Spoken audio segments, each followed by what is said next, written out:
اللہ اللہ اللہ اللہ اللہ۔ السلام علیکم ورحمۃ اللہ وبرکاتہ۔ وعلیکم السلام ورحمۃ اللہ وبرکاتہ۔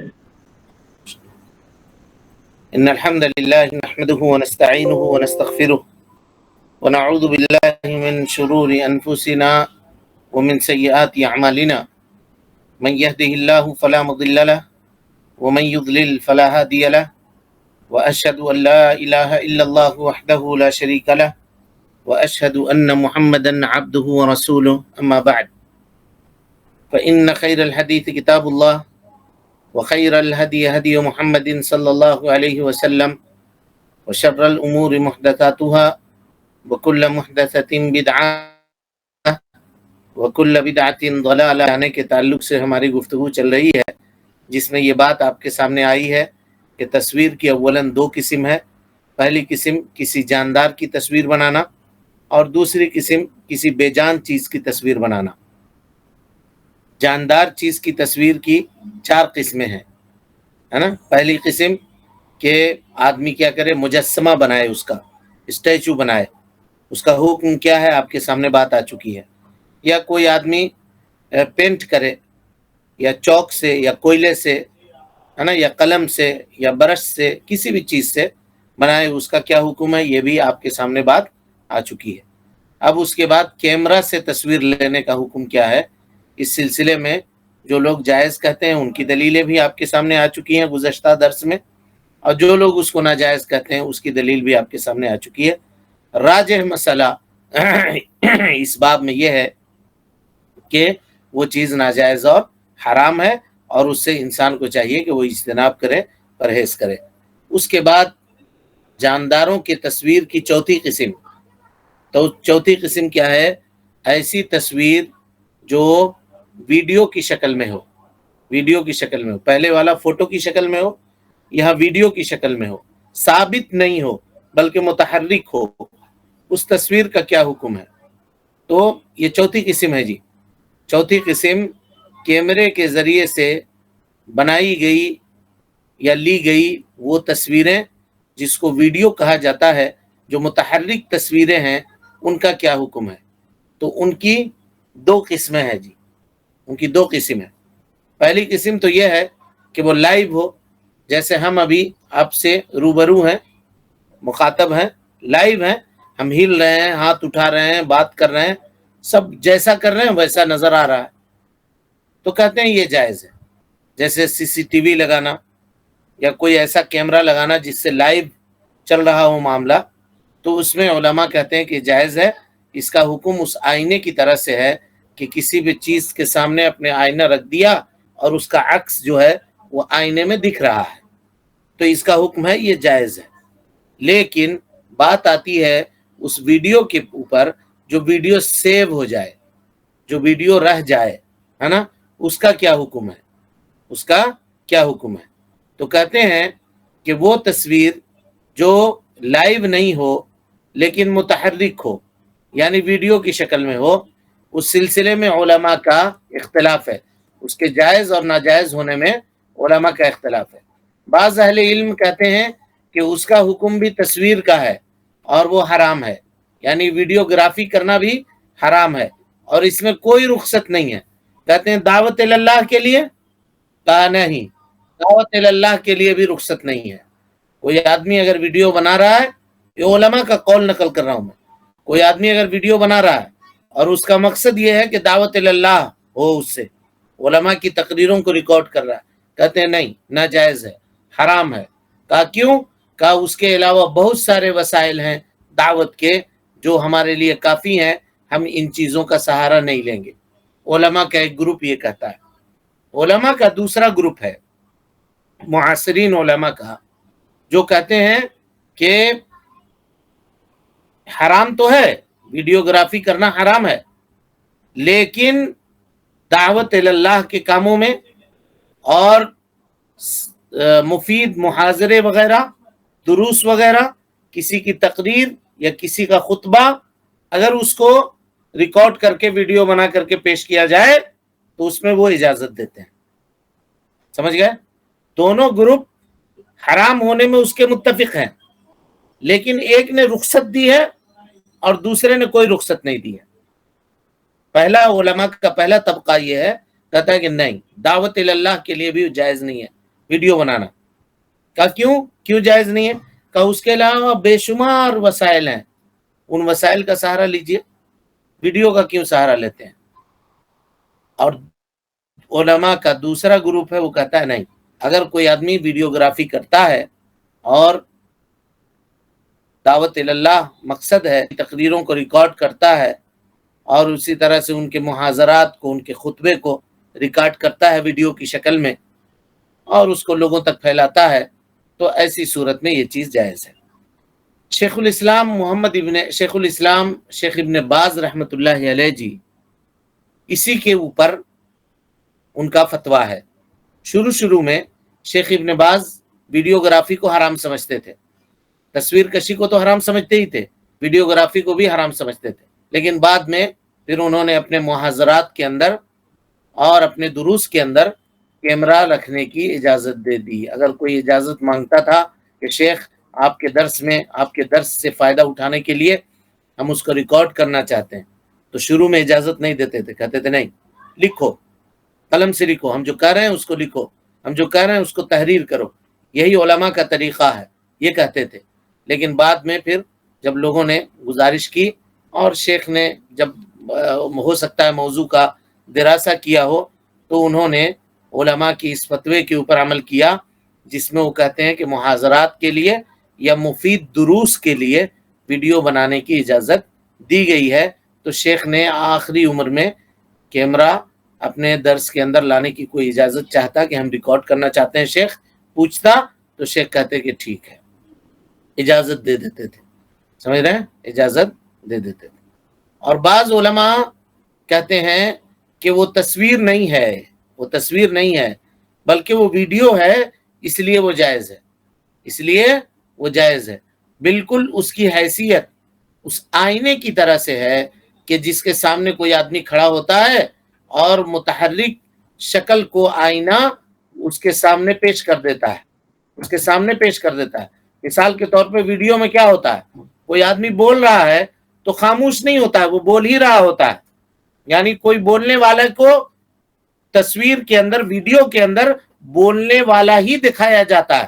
کوئی ہنس رہا ہے تو اس میں ہنستا ہوا ہی نظر آتا ہے، اسی طرح سے کوئی رو رہا ہے تو روتا ہوا ہی نظر آتا ہے. ایسا نہیں ہوتا ہے کہ رونے کی ایک شکل قید ہوئی، لقمہ اٹھایا ہوا یہاں رک گیا، ایسا نہیں ہوتا. کھانے والا کھا رہا ہے تو کھانا ہی نظر آتا ہے. تصویر میں ہوتا کیا ہے، یہاں تک اٹھایا، اگر تصویر لی گئی تو آ کر کے یہیں رک گیا. یہ سارے فرق آپ لوگ جانتے ہیں. لیکن جی اس تمام مسائل کا دراسہ کرنے کے بعد، اس میں غور و فکر کرنے کے بعد، اگر میرے لیے یہ میں کہنا اگر درست ہے تو، حالانکہ ہم اپنے آپ کو اس مقام پہ نہیں سمجھتے ہیں کہ ابھی طالب علم، ہم لوگ بہت چھوٹے طالب علم ہیں، ہم لوگ کو اس بارے میں زبان کھولنے کی جرات نہیں ہے. لیکن اگر پھر بھی میں کہنا اگر یہ میرے لیے درست ہے تو راجح اس میں یہ ہے کہ ویڈیوگرافی کرنا، چاہے وہ محاضرات اور چاہے وہ دروس کا ہی کیوں نہ ہو، یہ متشابہات میں سے ہے. کس میں سے ہے؟ متشابہات میں سے، یعنی جس میں نہ تو حلال واضح ہے اور نہ اس کا حرام ہونا واضح ہے. اس کا حلال ہونا بھی واضح نہیں ہے، اس کا حرام ہونا بھی واضح نہیں ہے. لیکن حرام ہونے کا پلہ یہ زیادہ جھکا ہوا ہے کیونکہ یہ تصویر ہے. لہذا ایک مومن کو چاہیے کہ جو ایمان کامل رکھنے والا ہے وہ اس سے گریز کرے، اجتناب کرے. یہ اس کے دین کے لیے، اس کے عزت کے لیے مناسب ہے، کیونکہ اللہ کے نبی جناب محمد رسول اللہ صلی اللہ علیہ وسلم کی حدیث مبارکہ ہے. آپ صلی اللہ علیہ وسلم نے فرمایا الحلال بین والحرام بین، حلال واضح ہے، حرام واضح ہے، وبینہما مشتبہات، اور اس کے درمیان کچھ چیزیں ہیں جس میں حلال و حرام واضح نہیں ہے. فمن اتقى الشبہات، جو ان متشابہ چیزوں سے بچ گیا، استبرأ لدینہ وعرضہ، اس نے اپنے دین کی، اپنی عزت کی حفاظت کر لی.